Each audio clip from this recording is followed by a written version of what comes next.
Salí de aquella oficina con las piernas temblorosas, pero con la mente más despejada que en cualquier otro día de mi vida. El dueño del ingenio se quedó sentado en su silla de cuero, pensando que había acabado conmigo, pensando que una vieja como yo iba a salir de ahí llorando, con miedo, agradeciendo el favor. Mal sabía él que, en aquel instante, mientras yo cruzaba el pasillo largo con olor a papel y a poder, algo había muerto dentro de mí, y otra cosa, mucho más peligrosa para ellos, había nacido. ¿Alguna vez has sentido cuando la humillación pasa del límite y se convierte en coraje?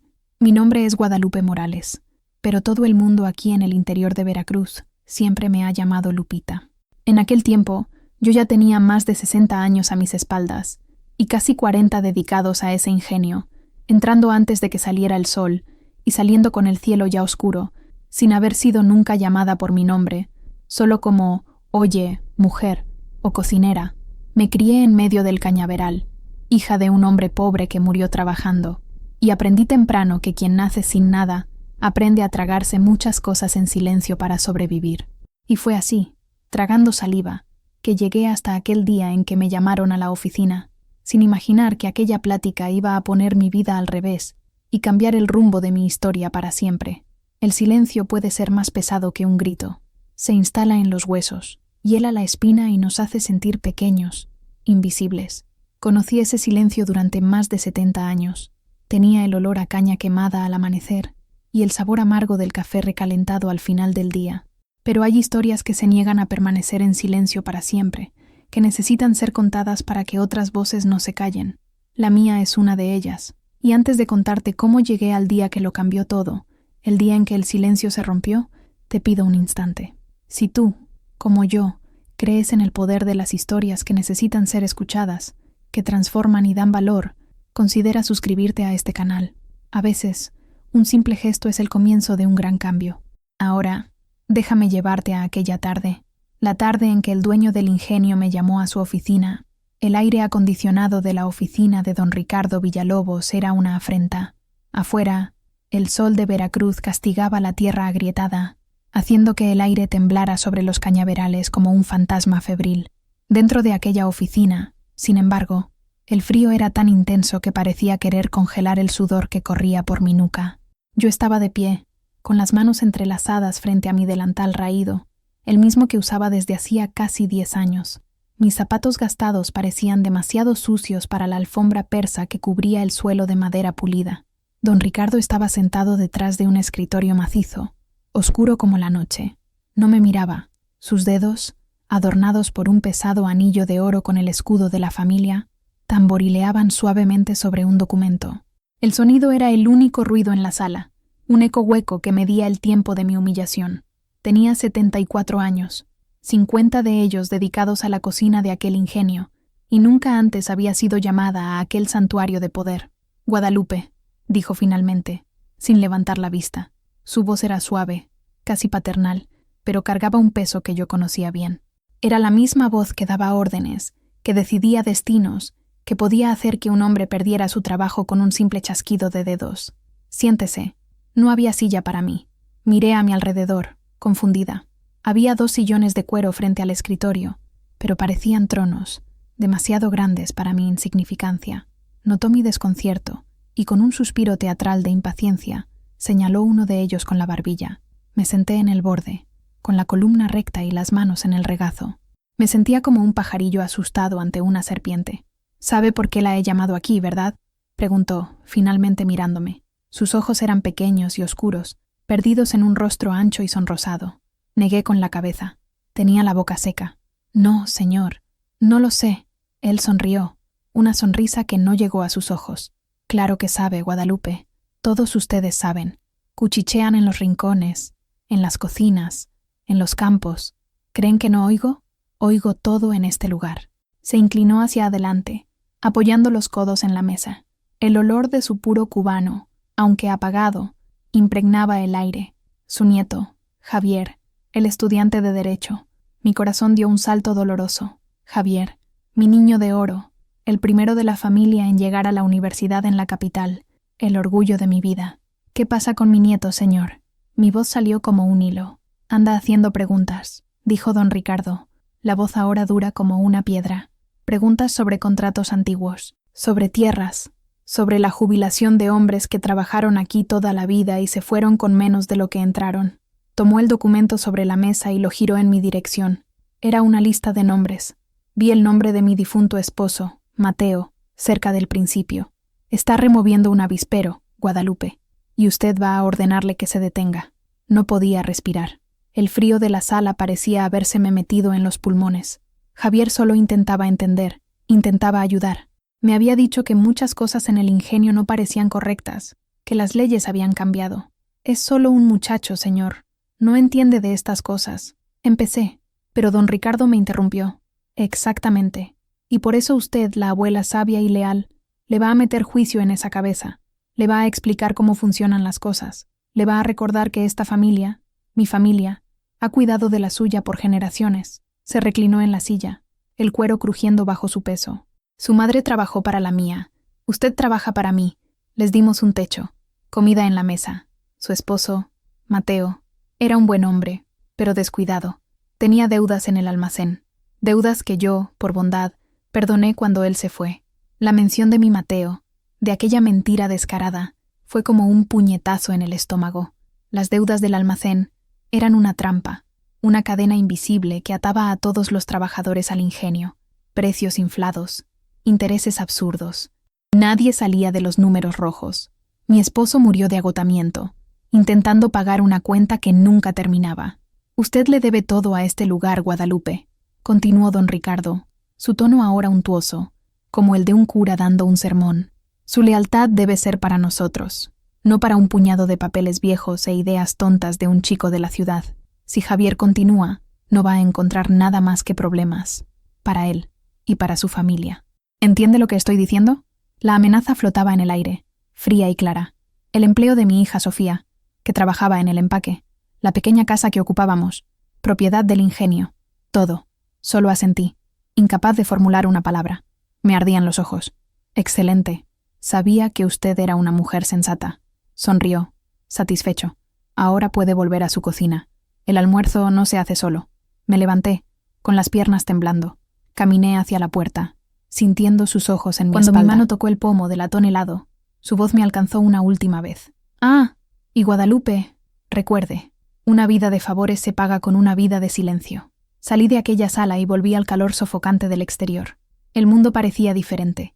Los colores, los sonidos, todo estaba alterado. El silbato del ingenio sonó, marcando el mediodía, pero para mí sonó como el chasquido de un látigo. En ese momento, de pie bajo el sol implacable, con el olor a melaza en el aire y el sabor a hiel en la boca, algo dentro de mí, algo que había estado dormido durante 74 años, finalmente despertó. No era miedo, era una furia silenciosa y profunda, y supe, con una certeza que nunca había sentido en la vida, que mi silencio había terminado. Mi nombre es Guadalupe Morales, pero desde que tengo uso de razón, soy solo Lupita. Nací y me crié en La Esperanza, un pueblo que brotó a la sombra del ingenio San Juan, como un hongo al pie de un árbol gigante. Nuestra vida estaba dictada por el ritmo de la caña, la época de la zafra, con sus días largos y noches cortas, el olor dulce y empalagoso del guarapo hirviendo que se extendía por kilómetros, y la temporada muerta, con su quietud ansiosa y la incertidumbre de lo que vendría. Mi casa es la misma en la que nací, pequeña, de paredes de adobe pintadas de un azul que el sol ya ha descolorido hasta casi blanco.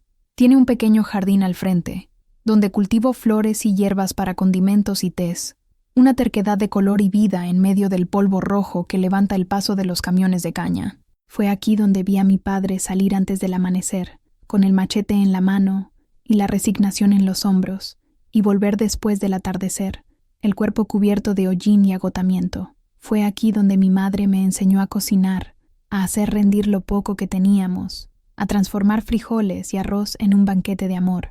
La cocina siempre fue mi refugio y mi prisión. A los 15 años, cuando la mayoría de las chicas soñaban con vestidos de fiesta, yo ya estaba en la cocina del ingenio, ayudando a mi madre. Aprendí los secretos de las ollas enormes, el punto exacto del mole, la textura perfecta de las tortillas. Aprendí también a servir sin ser vista, a escuchar sin opinar, a sonreír incluso cuando el alma estaba cansada. Fue en la cocina donde conocí a Mateo. Él era uno de los cortadores de caña más fuertes, un muchacho callado, de hombros anchos y una sonrisa que aparecía raramente, pero que, cuando lo hacía, iluminaba su rostro quemado por el sol. Solía ser el último en la fila del almuerzo, siempre esperándome para entregarme su tazón vacío con un «Gracias, Lupita», dicho en voz baja, sus ojos encontrándose con los míos por un segundo que parecía durar una eternidad. Nos casamos un año después. Nuestra fiesta fue sencilla, en el patio de la iglesia, con música de guitarra y la comida que yo misma preparé con la ayuda de mis tías. Mateo me prometió un mundo que no podía darme, no porque no quisiera, sino porque su mundo, nuestro mundo, estaba limitado por las cercas del cañaveral. Tuvimos 3 hijos, los gemelos, Carlos y Miguel, y la menor Sofía. Los crié con la misma filosofía con la que fui criada. Trabaja duro, no causes problemas, agradece a Dios y a don Ricardo por el pan de cada día. Los años pasaron como los camiones de caña en la carretera, uno tras otro, levantando el mismo polvo. Mis hijos crecieron. Los gemelos, en cuanto tuvieron edad, siguieron el camino de su padre y su abuelo, machete en mano, rumbo a los cañaverales. Sofía, mi niña, consiguió un empleo en la línea de empaque de azúcar en el ingenio. Y yo continué en la cocina, ahora como cocinera jefa, al mando de un pequeño equipo de mujeres tan resignadas como yo. Vi a don Ricardo, el padre, envejecer y morir, y a su hijo, el joven Ricardo, asumir el mando. El nombre cambió, pero el sistema era el mismo. La mano que acariciaba era la misma que controlaba. La sonrisa que ofrecía un adelanto era la misma que anotaba la deuda en el libro del almacén. Mi Mateo se fue hace 12 años. El médico del pueblo dijo que fue el corazón. Yo sé que fue el cansancio de toda una vida de sol a sol, de deudas que se multiplicaban, de promesas de una jubilación digna que nunca se materializaban. Murió debiendo al almacén de don Ricardo. El día del entierro, don Ricardo apareció, me dio un abrazo formal y dijo, delante de todos, que la deuda de Mateo estaba perdonada. Era un buen hombre, un trabajador leal, dijo. La gente murmuró sobre su generosidad. Yo sentí el sabor amargo de aquella caridad forzada, sabiendo que solo estaba asegurándose de que yo continuara servil y agradecida. Y lo fui. Durante 12 años estuve agradecida. Bajé la cabeza, agradecí por el empleo de mi hija, por la casa en la que vivía, por la bondad del patrón, hasta el día en que mi nieto Javier, hijo de Sofía, el niño que ayudé a criar mientras ella trabajaba, comenzó a volver de la capital con libros bajo el brazo y preguntas en los labios, preguntas que nadie en La Esperanza se atrevía a hacer en voz alta, y fue por esas preguntas que me vi sentada en aquella sala fría, escuchando al hombre que controlaba nuestras vidas amenazarme usando la memoria de mi esposo y el futuro de mi nieto. Al salir de la oficina, el mundo que conocía, con sus reglas silenciosas y jerarquías incuestionables, comenzó a desmoronarse. O quizás, por primera vez, estaba finalmente viendo sus cimientos podridos. El olor a melaza en el aire ya no era dulce.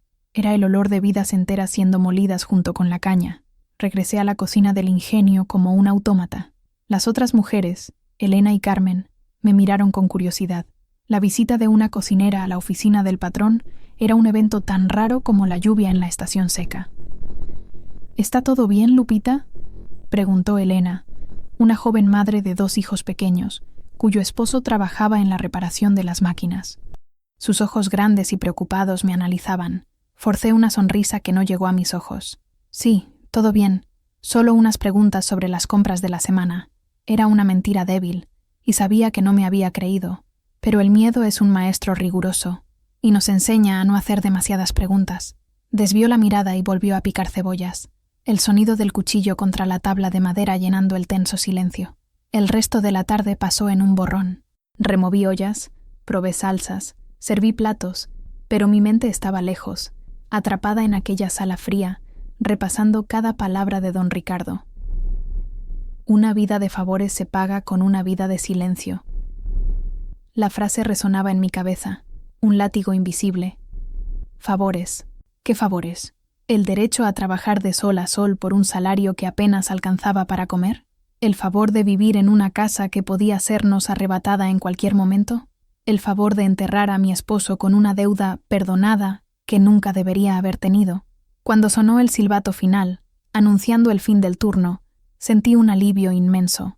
Necesitaba ir a casa, a mi pequeño refugio de paredes azules. Caminé por las calles de Tierra de la Esperanza, saludando a la gente con un gesto de cabeza, pero sin verlos realmente.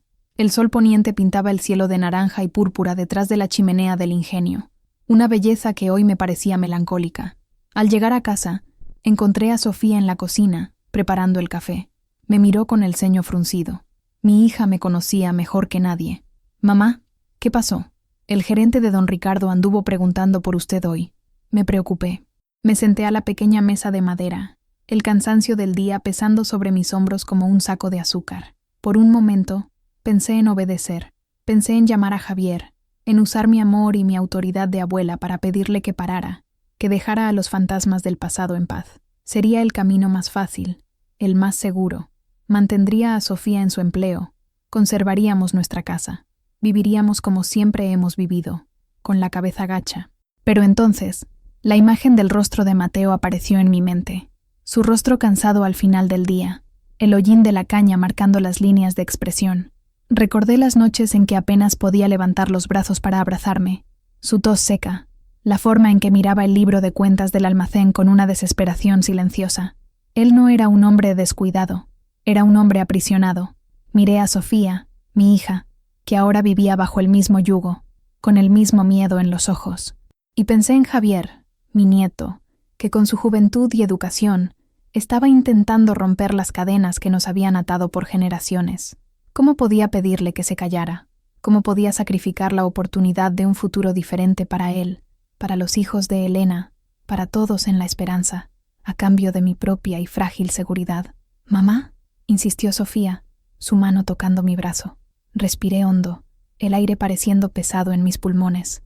La decisión se formó en mi pecho, no como una explosión, sino como la lenta e inexorable subida de una marea. Era una decisión que me aterrorizaba, pero retroceder me parecía aún más aterrador. Retroceder sería traicionar a Mateo, sería traicionarme a mí misma. «Sofía», empecé, mi voz firme, sorprendiéndonos a las dos. «Necesito que encuentres una caja de madera vieja que tu padre guardaba. Está en el fondo de mi armario, debajo de las sábanas antiguas. En ella guardaba algunos papeles. Creo que ha llegado la hora de mirar lo que hay dentro». Sofía me miró fijamente, el miedo y la confusión mezclándose en su rostro. «Mamá, ¿qué papeles? ¿Qué está pasando? Me estás asustando». «No tengas miedo, hija mía», dije, y por primera vez en aquel día sentí una chispa de fuerza. Creo que el miedo ha vivido en esta casa por demasiado tiempo. Aquella noche, el sueño me eludió.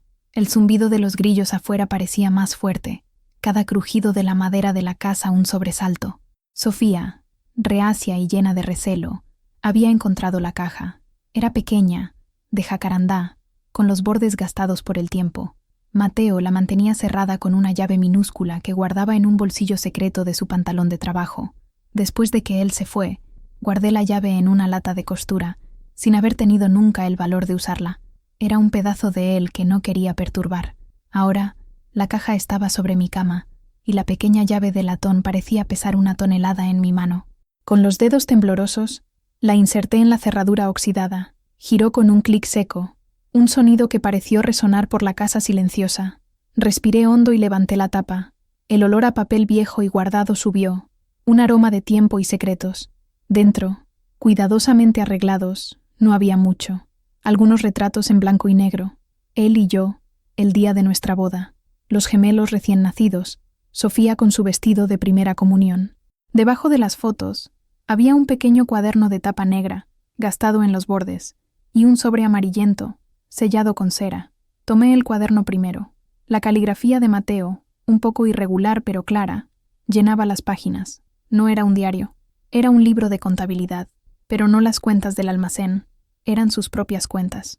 Meticulosamente, año tras año, había anotado cada saco de azúcar que cosechó, cada hora extra que trabajó y no recibió, cada descuento administrativo que aparecía en su irrisorio pago. Al lado de cada anotación, ponía el valor que debería haber recibido. Página tras página, la historia de su explotación se desplegaba ante mis ojos. Había anotaciones en los márgenes. Semana de cosecha récord. Ganamos un pollo de bono. O, máquina se rompió. Trabajamos 16 horas para arreglarla. Pagaron 8. o la más dolorosa de todas. Ricardo padre prometió participación en las ganancias si batíamos la meta. La batimos. Nos dio un día libre.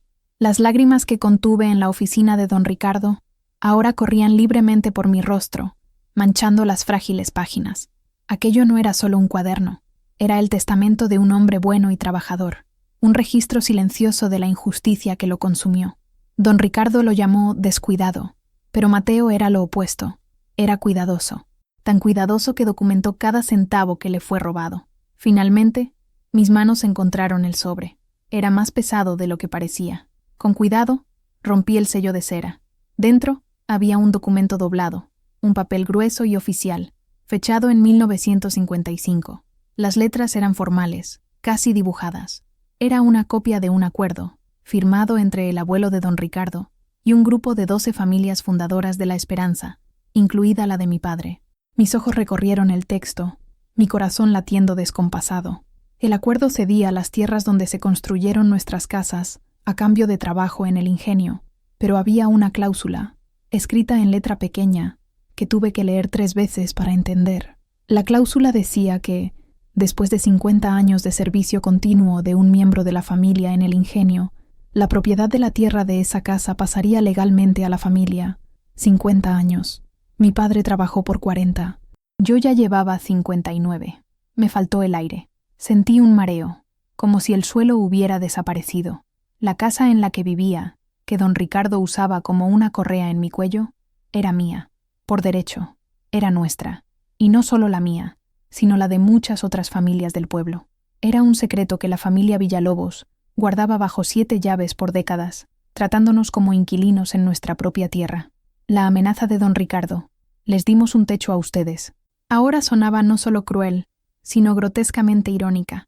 No nos dieron nada, nos quitaron nuestro trabajo, nuestro tiempo, nuestra dignidad e incluso la propiedad de nuestras casas, manteniéndonos en la ignorancia. Cerré la caja.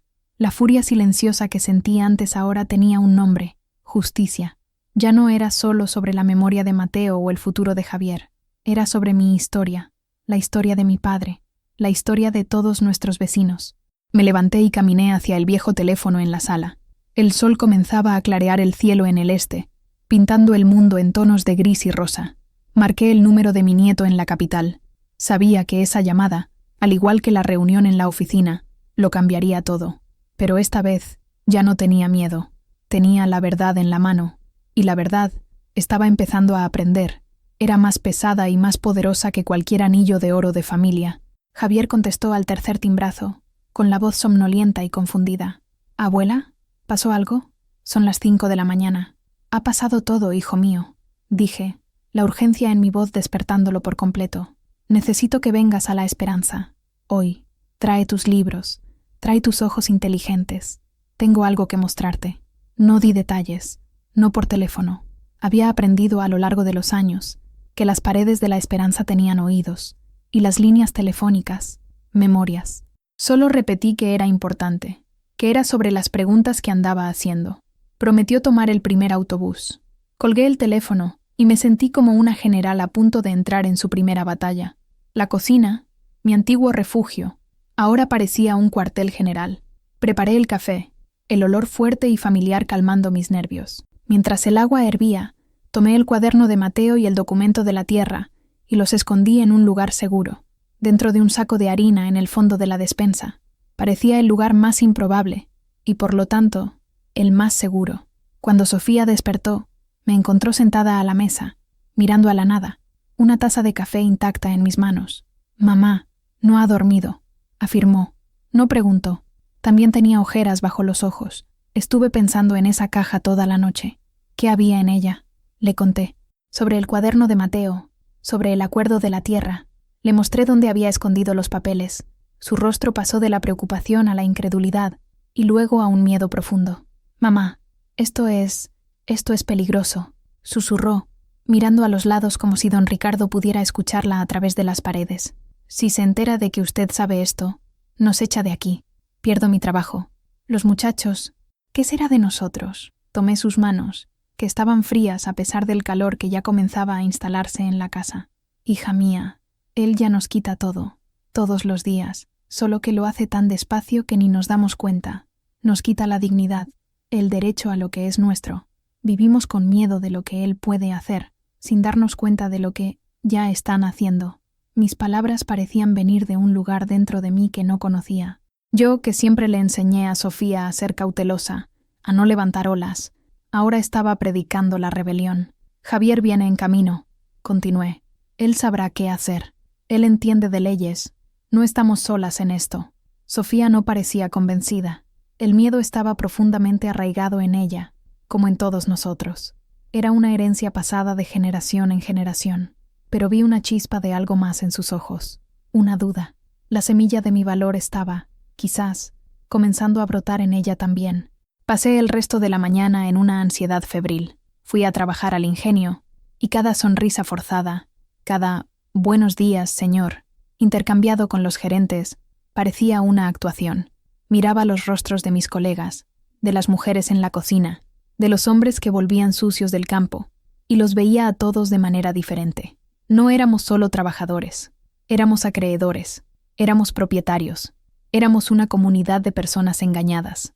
Don Ricardo pasó por la cocina alrededor de las 10 de la mañana, algo poco común. Lo acompañaban 2 hombres de traje que nunca había visto. Se detuvo, me miró por un instante y sonrió con esa sonrisa suya que no calentaba. «Buenos días, Guadalupe. Espero que haya tenido una conversación productiva con su nieto». Mi corazón se heló, pero mantuve mi rostro impasible. «No estaba en casa anoche, señor». Mentí, la palabra saliendo con más facilidad de lo que esperaba. «Pero hablaré con él en cuanto pueda». Él asintió, satisfecho con mi sumisión. «Excelente. Mantenga a la familia a raya. Es lo que hacen las buenas matriarcas». Se alejó, y el olor de su puro quedó atrás, causándome náuseas. Buenas matriarcas.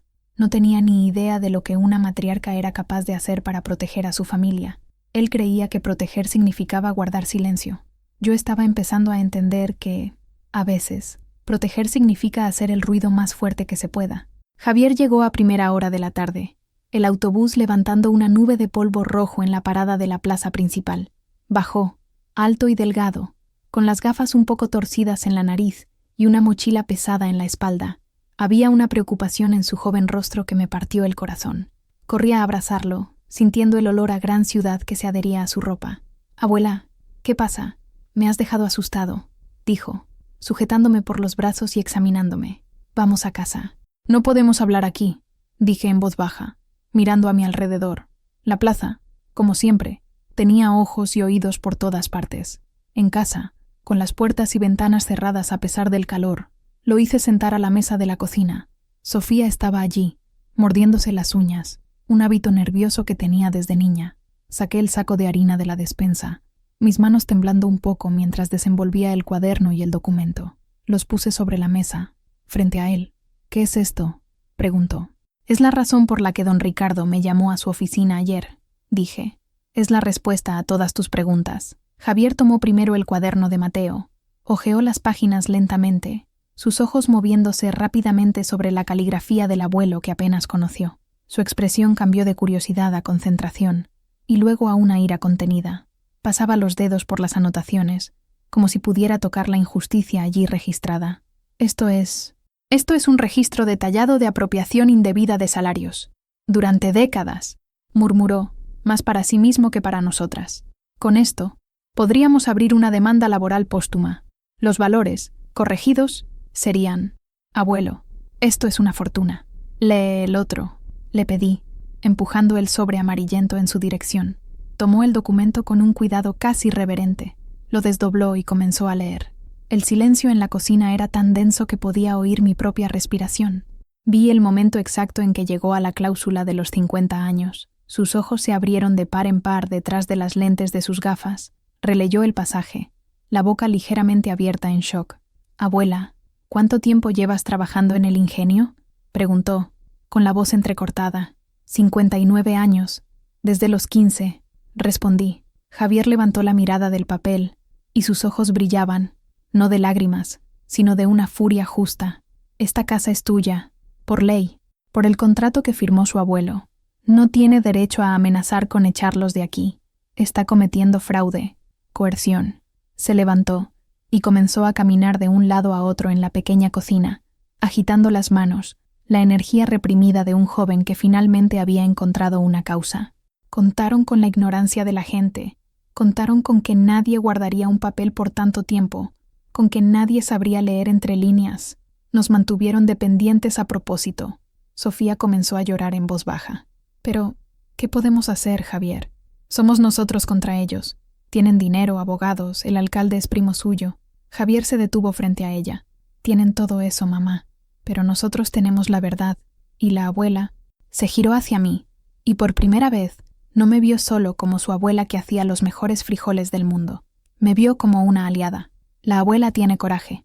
En ese momento, mirando a mi nieto, con su pasión por la justicia, y a mi hija, con su miedo tan comprensible, supe que habíamos cruzado un punto sin retorno. El secreto estaba revelado, al menos dentro de aquellas 4 paredes. Pero, ¿qué hacer con él? ¿Qué sugieres, Javier? Pregunté, mi voz sonando más calmada de lo que me sentía. Se detuvo, respiró hondo, tratando de organizar sus pensamientos. Primero, necesitamos copias, muchas copias, y necesitamos guardar los originales en un lugar muy seguro, fuera de la Esperanza. Segundo, necesitamos saber quién más está en esta situación. ¿Cuántas de las familias originales siguen aquí? ¿Quién más tiene derecho a sus casas? ¿Quién más tiene un abuelo o un padre con un cuaderno escondido? Su mente trabajaba rápido, trazando un plan. No podemos luchar solos, abuela. Esta no es una pelea de una sola familia. Si lo es, nos aplastan y nos silencian. Pero si es una pelea de toda la comunidad, no necesitó terminar la frase. Lo entendí. La fuerza no estaba en los papeles, por muy importantes que fueran. La fuerza estaba en la gente. Pero, ¿cómo convencer a personas que habían vivido toda su vida con miedo a que se levantaran y lucharan? Conozco a las familias, dije, pensando en los rostros que veía todos los días. Conozco sus historias, pero no confiarán en papeles y leyes. Necesitan confiar en alguien. Javier me miró, y un entendimiento silencioso pasó entre nosotros. Ese alguien tendría que ser yo, la vieja Lupita, la cocinera invisible. Tendría que encontrar una manera de convertirme en la voz que ellas estarían dispuestas a escuchar, y no tenía ni la menor idea de cómo empezar. El primer paso es siempre el más difícil. Es el paso que te saca del terreno familiar del silencio y te pone en el camino incierto de la acción. Mi primer paso tenía nombre y dirección: Elena. A la mañana siguiente, un sábado, no fui al ingenio. Por primera vez en años, alegué estar enferma. Sofía llamó a mi supervisor, con la voz temblando un poco. Pasé la mañana ensayando lo que diría, cómo abordaría el asunto sin asustarla. Alrededor de la hora del almuerzo, cuando sabía que su esposo estaría de guardia en el ingenio y los niños durmiendo la siesta, caminé hasta su casa, a 2 calles de la mía. Su casa también era propiedad del ingenio, pintada de un amarillo descolorido, con un pequeño tendedero de ropa de niño en el patio. Elena me recibió con sorpresa y preocupación. «Lupita», supe que no estaba bien. «¿Qué pasó?» Entre. Su casa era pequeña y ordenada, con olor a talco de bebé y frijoles cocidos. Me senté a la mesa de su cocina, que era casi idéntica a la mía, y acepté un vaso de agua. «No estoy enferma, Elena», empecé, decidiendo que la honestidad era el único camino. «Estoy asustada y enfadada, y necesito tu ayuda», le conté todo. La convocatoria a la oficina de don Ricardo, la amenaza velada, la caja de Mateo, el cuaderno, el documento de la tierra. Mientras hablaba, vi cómo sus ojos grandes se abrían de par en par, el miedo apoderándose de sus facciones. Miraba hacia la puerta, hacia la ventana, como si esperara que los matones del patrón aparecieran en cualquier momento. Cuando terminé, estaba pálida. «Lupita, por el amor de Dios, esto es una locura», susurró. «Hablar de esto, solo hablar de esto ya es peligroso. Pueden oírnos. ¿Qué quiere que haga?» «Tu suegro», dije, bajando aún más la voz. Él era uno de los 12, de la familia Castillo. Trabajó en el ingenio desde niño hasta que ya no pudo caminar. Su casa también debería ser suya por derecho. Elena negó con la cabeza, las lágrimas brotando en sus ojos. ¿Derecho? ¿Qué derecho tenemos? No tenemos nada.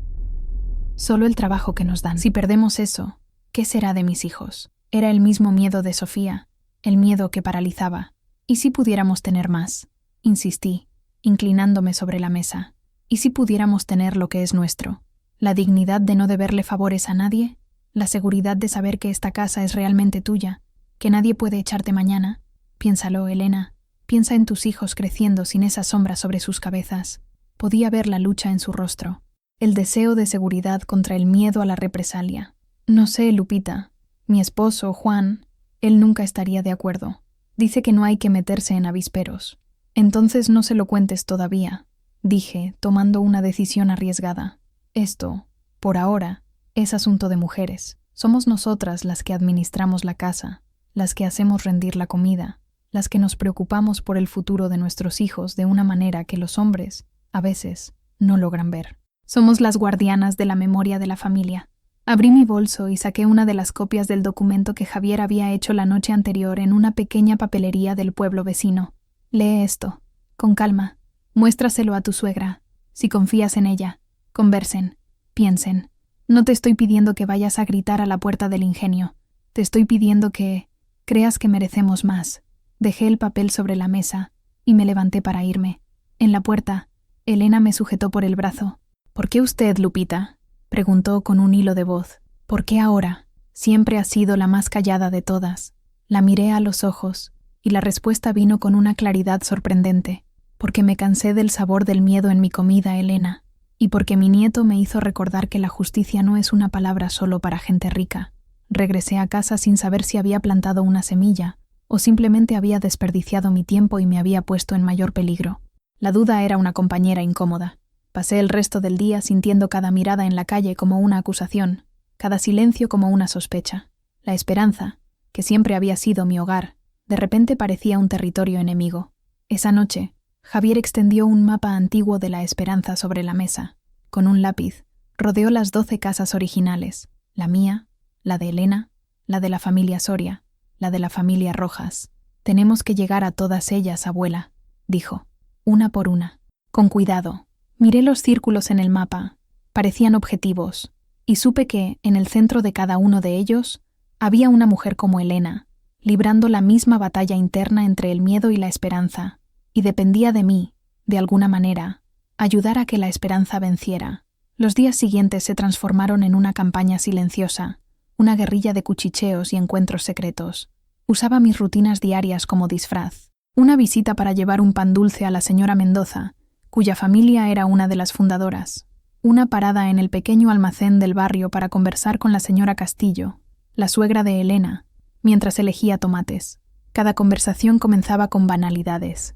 El calor, la cosecha, la salud, antes de que yo, cuidadosamente, guiara el tema hacia los recuerdos, hacia los tiempos antiguos. ¿Recuerda, doña Inés, cómo era cuando nuestros padres llegaron aquí? ¿De las promesas que hizo el viejo Villalobos? Algunas mujeres me miraban con desconfianza, cortando el tema con una respuesta monosilábica y alejándose. El miedo era una muralla alta y gruesa, pero otras, especialmente las más mayores, las viudas como yo, tenían un brillo diferente en la mirada, un brillo de memoria y de una injusticia largamente enterrada. La señora Castillo, madre de Juan y suegra de Elena, fue una de ellas. Una mujer pequeña y arrugada, con manos que eran un mapa de una vida de trabajo duro. Me senté con ella en su porche, entre las macetas de geranios. Elena nos observaba desde dentro de la casa, nerviosa. «Claro que me acuerdo, Lupita», dijo la anciana con voz ronca. Mi padre hablaba de ese acuerdo. Decía que la casa sería nuestra, pero después de que él murió, mi esposo intentó preguntar sobre eso al padre de don Ricardo. Fue recibido con una sonrisa y la sugerencia de que sería una lástima que perdiera su trabajo por soñar despierto. Nunca más tocamos el tema, suspiró, un sonido frágil como hojas secas. Pensábamos que el papel se había perdido, que era solo un cuento de viejos. No se perdió, Inés, dije, y le entregué la copia del documento. Ella no sabía leer muy bien. Le leí en voz alta la cláusula de los 50 años. Sus ojos se llenaron de lágrimas. No de tristeza, sino de una ira antigua que finalmente encontraba validación. Lo sabían. Todos estos años lo sabían y nos dejaron vivir de favor, dijo, golpeando con el puño cerrado el brazo de la mecedora. Elena finalmente salió de la casa, trayéndonos café. Había una nueva determinación en su rostro. Mi suegra me lo contó todo, Lupita. Estoy con usted. ¿Qué tenemos que hacer? Aquel fue nuestro primer pequeño núcleo de resistencia. Yo, Elena y su suegra, Inés. 3 generaciones de mujeres unidas por un mismo descubrimiento. Javier, mientras tanto, pasaba los días encerrado en casa, estudiando los papeles, tomando notas, investigando leyes antiguas en el Internet precario que lográbamos acceder. Él nos orientaba. Necesitamos más pruebas. Las historias no bastan en un tribunal. Necesitamos testigos. Necesitamos más gente dispuesta a hablar. Y así, nuestro pequeño grupo comenzó a expandirse, de forma lenta y orgánica. Inés habló con su hermana, que estaba casada con un miembro de la familia Rojas. Elena, más joven y con más contactos entre las madres de la escuela, abordó discretamente a otras 2 mujeres. Yo me centré en las viudas, en aquellas que ya no tenían un esposo al que temer u obedecer, aquellas que, como yo, tenían menos que perder y más cuentas que saldar con el pasado. Nuestros encuentros ocurrían en los lugares más comunes, en la fila de la iglesia, en el lavadero comunitario, en el patio de la escuela mientras esperábamos a los niños. Las conversaciones eran fragmentadas, disfrazadas de chismes. Una entregaba una nota escondida en un pan, otra pasaba una información susurrada junto con una taza de azúcar prestada. Estábamos tejiendo una red de confianza, hilo por hilo, en el corazón del territorio enemigo. No era fácil. Por cada mujer que se nos unía, había 3 que se negaban, mirándonos con miedo y, a veces, con rabia, como si estuviéramos trayendo la desgracia al pueblo. «Van a hacer que todos perdamos el trabajo», me gritó una de ellas en el mercado, antes de alejarse apresuradamente. La tensión en la esperanza era palpable. La gente comenzó a dividirse en 2 grupos, los que desviaban la mirada de mí y los que me saludaban con un gesto de cabeza cómplice y una mirada significativa. Don Ricardo debió sentir el cambio en la atmósfera. No era tonto, sabía que algo estaba sucediendo, y su respuesta no tardó en llegar. La represalia de don Ricardo no vino en forma de una confrontación directa. Él era más sutil, más cruel. Comenzó con pequeñas cosas. La calidad de la comida en el comedor de los trabajadores empeoró drásticamente, mientras que en la mesa de los gerentes, los platos seguían siendo los mismos. El agua en las casas del pueblo, suministrada por el ingenio, comenzó a fallar con más frecuencia, siempre con la excusa de mantenimiento necesario. El almacén, de repente, se quedó sin existencias de artículos básicos, obligando a las familias a ir al pueblo vecino, gastando más en transporte y tiempo. Eran pequeñas torturas, alfilerazos destinados a aumentar el malestar y la dependencia. Eran un recordatorio constante de quién estaba al mando. El golpe más directo, sin embargo, fue dirigido a mí. Un lunes, llegué a trabajar y encontré a otra mujer en mi lugar en la cocina principal, una prima lejana del gerente. Mi supervisor, un hombre al que conocía desde niño, no podía mirarme a los ojos. «Lupita, órdenes del patrón», tartamudeó. «Hubo una reestructuración. Usted ahora será responsable de la limpieza de los depósitos de azúcar. Es un trabajo más ligero, más adecuado para su edad. Limpieza de los depósitos». Era el peor trabajo del ingenio, un lugar caliente, sin ventilación, donde el polvo fino del azúcar flotaba en el aire, entrando en los pulmones, pegándose a la piel, dificultando la respiración. Era un trabajo destinado a castigar, a humillar. Era una sentencia. Mi sangre hirvió, pero me tragué la rabia. Negarse sería un despido por causa justificada. Aceptar era una declaración de guerra. Todos en la cocina dejaron de hacer lo que estaban haciendo, observándome. Mi reacción dictaría el tono para todos los demás que estaban con nosotros en secreto. Si yo retrocedía, el movimiento moriría allí mismo. Miré al supervisor y luego a la mujer que ocupaba mi fogón. Forcé una sonrisa serena. Claro, un trabajo más ligero será bueno para mi espalda. ¿Dónde están los materiales de limpieza? El alivio en el rostro del supervisor fue patético. Salí de mi cocina, del lugar que había sido mi mundo durante 59 años, con la cabeza en alto. Pasé junto a Elena, que me miraba con los ojos llenos de pánico. Le di un guiño casi imperceptible. Un mensaje. La lucha continúa. El depósito era peor de lo que imaginaba. El calor era sofocante. El aire, pegajoso. Pasé el día barriendo el polvo dulce, que formaba pequeñas nubes con cada movimiento de la escoba. Al final del turno, estaba cubierta por una fina y pegajosa capa de azúcar. Mi cabello estaba duro, mi ropa, un mapa de sudor y polvo. Me sentía exhausta, humillada, pero extrañamente fortalecida. Don Ricardo quería quebrarme, quería aislarme, y convertirme en un ejemplo de lo que le pasaba a quien se atrevía a desafiarlo. Pero cometió un error. Al sacarme de la cocina, me dio algo que no tenía antes. Tiempo para pensar, lejos de los ojos vigilantes de mis colegas. Y me dio un nuevo público. Los hombres que trabajaban en los depósitos y en la carga de los camiones eran los más rudos, los más olvidados del ingenio. Rara vez hablaban con la vieja de la cocina. Ahora, yo era una de ellos. El primer día, me ignoraron. El segundo, me miraron con una mezcla de lástima y desprecio. El tercer día, uno de ellos, un hombre llamado Pedro, mayor, con el rostro surcado de arrugas, me ofreció un poco de agua de su calabaza. «Esto no es trabajo para una señora», dijo, con voz ronca. «Ninguno de nosotros debería estar haciendo el trabajo que hacemos por lo que nos pagan», respondí, limpiándome el sudor de la frente con el dorso de la mano. Me miró, sorprendido por mi respuesta, y allí, en medio del polvo de azúcar y el calor infernal, comenzó una nueva conversación. La humillación que don Ricardo planeó para mí se estaba transformando en una oportunidad. Me sacó del corazón del ingenio, pero me puso en sus venas, junto con la sangre que realmente lo hacía latir. La vida en el depósito era dura. Me dolían los huesos de una forma que no me dolían ni siquiera después de un día de 16 horas en la cocina durante la zafra. El polvo de azúcar me irritaba los ojos y la garganta, pero, como le dije a Javier esa noche, toda nube de azúcar tiene un resquicio de luz. Los hombres del depósito, liderados por Pedro, formaban un clan cerrado.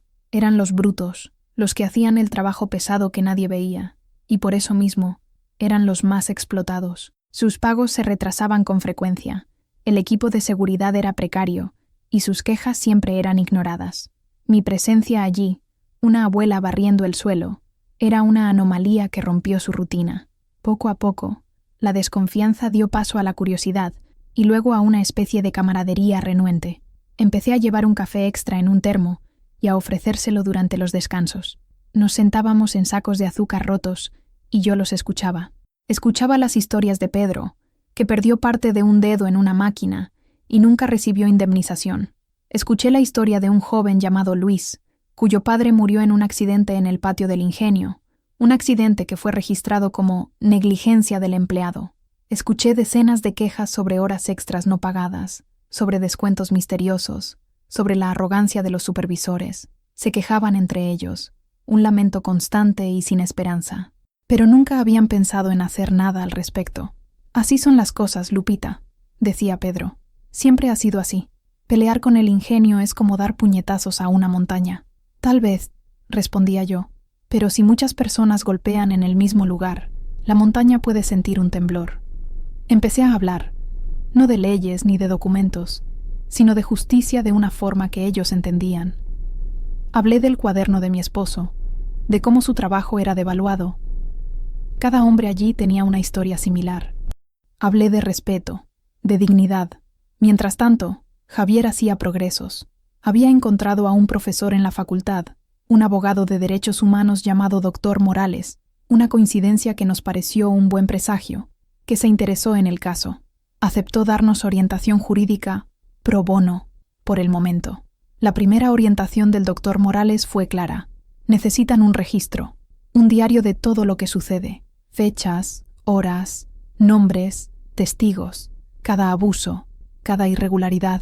Sin pruebas, la palabra de ustedes contra la de Villalobos no vale nada.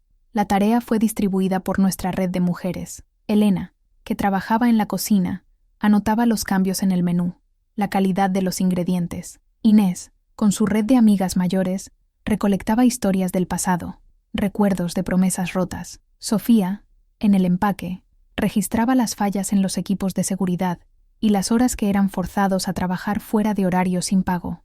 Y yo, en el depósito, me convertí en la cronista de los hombres olvidados. Con la ayuda de Pedro, que confiaba en mí, comencé a documentar sus historias. Por la noche, en casa, con las manos doloridas, escribía todo en un cuaderno nuevo, el sucesor del cuaderno de Mateo, la caligrafía de Pedro, que apenas sabía escribir, junto a la mía, el relato de Luis, la queja de otro. El cuaderno comenzó a llenarse de testimonios, de pequeñas injusticias que, juntas, formaban un cuadro abrumador de explotación sistémica. Una noche, Pedro vino a mi casa. Era la primera vez que uno de los hombres del depósito me visitaba. Estaba nervioso, sosteniendo el sombrero en sus manos. «Lupita», dijo. Los hombres hablaron. «Nosotros estamos con usted, lo que sea que esté planeando. Estamos dentro. Estamos cansados de ser tratados como animales de carga». Fue una victoria inmensa. El movimiento ya no era solo sobre las casas, sobre las familias fundadoras. Se estaba convirtiendo en algo más grande. Era sobre los derechos de todos los trabajadores del Ingenio San Juan. Don Ricardo, en su intento de castigarme, había unido a los dos grupos más oprimidos de su pequeño reino, las mujeres en la cocina y los hombres en el trabajo pesado. Había creado, sin querer, la alianza más improbable y poderosa de la esperanza. Con el apoyo de los hombres del depósito, nuestro valor creció, pero también creció el riesgo. Necesitábamos ser más organizados, más estratégicos. Fue idea de Javier crear células de información. Cada una de las mujeres de nuestro grupo original, yo, Elena, Inés, y ahora unas 5 o 6 más en quienes confiábamos plenamente, se hizo responsable de un pequeño grupo de personas. No hacíamos grandes reuniones. Eso sería demasiado peligroso. Nuestros encuentros continuaban disfrazados de actividades cotidianas. El grupo de Inés se reunía en el club de tejido de la iglesia. El grupo de Elena, en la puerta de la escuela. Mi grupo, con Pedro, se reunía en los descansos del trabajo, detrás de una pila de sacos de azúcar. La información fluía de abajo hacia arriba. Las quejas y los registros se pasaban a las líderes de célula, que luego se reunían conmigo o con Javier. Era un sistema lento, pero seguro, y estaba funcionando. Nuestro cuaderno de quejas se engordaba cada día. Teníamos registros de violaciones laborales, de seguridad e incluso ambientales. Uno de los hombres del depósito nos contó sobre una fuga de productos químicos en un arroyo detrás del ingenio, que fue silenciada por los gerentes. El punto de inflexión llegó de una forma inesperada. Javier nos informó que el doctor Morales creía que teníamos material suficiente para una denuncia formal ante el Ministerio de Trabajo. Pero advirtió, una vez que la denuncia fuera hecha, no habría vuelta atrás. Don Ricardo sabría exactamente quién estaba detrás de esto. Quedaríamos expuestos. Necesitamos una prueba irrefutable, dijo Javier en una de nuestras reuniones nocturnas en mi cocina. Algo que vincule a don Ricardo directamente no solo con la explotación, sino con el fraude deliberado. El documento de la tierra es genial, pero su abogado puede alegar que él no tenía conocimiento, que fue un error administrativo de sus antepasados. Necesitamos algo, de él. La respuesta vino de una fuente que nunca habría imaginado. Carmen, la otra cocinera, la que siempre había sido callada, que nunca se involucraba en chismes y que parecía leal al sistema. Una tarde, mientras regresaba a casa, cubierta de polvo de azúcar, ella me esperaba en una esquina oscura, lejos de la vista de todos. Su rostro estaba tenso. «Lupita, necesito decirle algo», dijo con voz temblorosa. «Sé lo que están haciendo. No soy tonta, y tengo miedo, pero tengo más miedo de vivir el resto de mi vida como vivió mi madre». Me contó que su sobrina, una joven llamada Isabel, trabajaba como limpiadora en la Casa Grande, la mansión donde vivía don Ricardo con su familia. La semana anterior, Isabel estaba limpiando la oficina particular de don Ricardo, un lugar donde rara vez se le permitía la entrada. Él había salido a toda prisa para atender una llamada y dejó la caja fuerte abierta. Isabel lo vio, Lupita. Vio los libros de contabilidad, no los oficiales, los que le muestran al gobierno, los libros de verdad, y vio una carpeta con el nombre Tierras de la Esperanza. Dijo que estaba llena de documentos iguales a ese que usted le mostró a Elena. Mi corazón se detuvo. Los originales, la prueba de que él sabía. No tomó nada, por supuesto. Tuvo miedo, pero me lo contó. Y yo creo que usted debería saberlo. Carmen me miró, con los ojos suplicantes. Mi sobrina no puede involucrarse. Tiene un hijo pequeño, pero no podía guardar esto solo para mí. Agradecí a Carmen, asegurándole que el nombre de Isabel jamás sería mencionado. Regresé a casa con la mente a 1000 por hora. La prueba que necesitábamos estaba allí, a pocos kilómetros de distancia, encerrada en una caja fuerte en la casa de nuestro enemigo, pero era tan inalcanzable como la luna. Esa noche, le presenté la información a Javier. Se puso pálido. ¿Una contabilidad doble? ¿Los contratos originales? Abuela, esta es la bala de plata. Esto ya no es un caso laboral. Es un caso penal. Fraude, evasión de impuestos, apropiación indebida. Esto podría mandarlo a la cárcel. La gravedad de la situación pesó sobre nosotros. Ya no luchábamos por dinero o por una casa. Estábamos lidiando con algo que podría destruir al hombre más poderoso que conocíamos. Y él, ciertamente, lucharía con todas sus fuerzas para destruirnos primero. ¿Cómo vamos a conseguir eso?, preguntó Sofía, que escuchaba la conversación con el rostro petrificado de miedo. No vamos a hacerlo, dijo Javier negando con la cabeza. No podemos. ¿Invadir su casa? ¿Robar documentos? Nos convertiríamos en los criminales. Perderíamos toda la razón. Un pesado silencio cayó sobre la cocina. La revelación completa de la premisa de nuestra lucha estaba allí, clara como el agua. Teníamos la verdad moral, pero nos faltaba la prueba legal definitiva.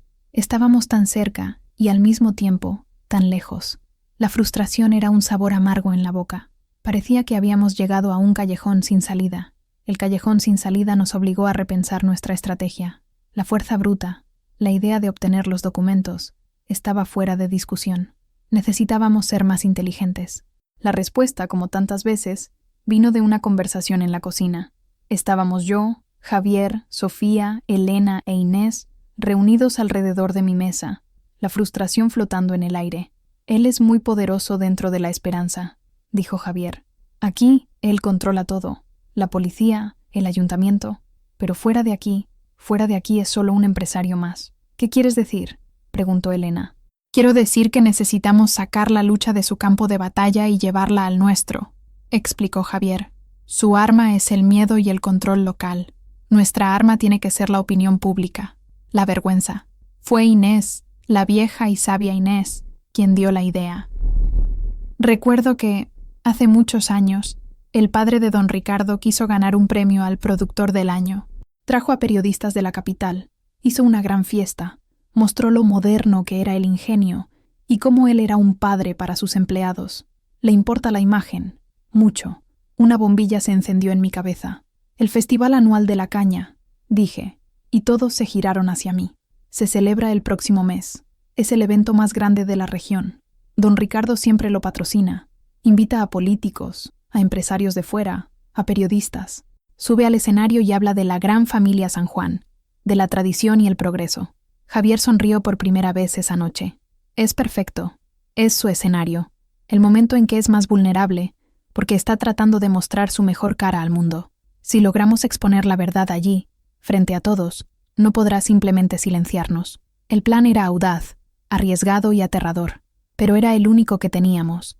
Decidimos que no haríamos una manifestación ruidosa. Eso podría ser contenido por la policía local antes incluso de empezar. Necesitábamos algo más simbólico, más poderoso. Pasamos las siguientes semanas en una actividad febril y secreta.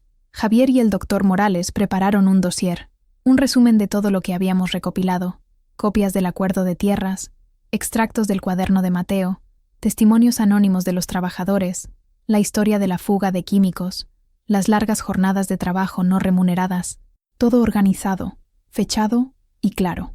Mientras tanto, nosotras, las mujeres, preparamos nuestra parte del plan. Usando la red que habíamos construido, comenzamos a recolectar fotografías, fotos antiguas, en blanco y negro y sepia, de nuestros padres y abuelos trabajando en el cañaveral, fotos de nuestros esposos, de nuestros hijos, fotos de manos callosas, de rostros cansados, de cuerpos encorvados por el trabajo. Cada foto contaba una historia de dedicación y sacrificio. Yo misma separé mi foto favorita de Mateo. En ella, está joven, sonriendo, apoyado en un montón de caña cortada, el sol haciendo brillar sus ojos. Era el hombre del que me enamoré, antes de que el ingenio absorbiera la luz de su mirada.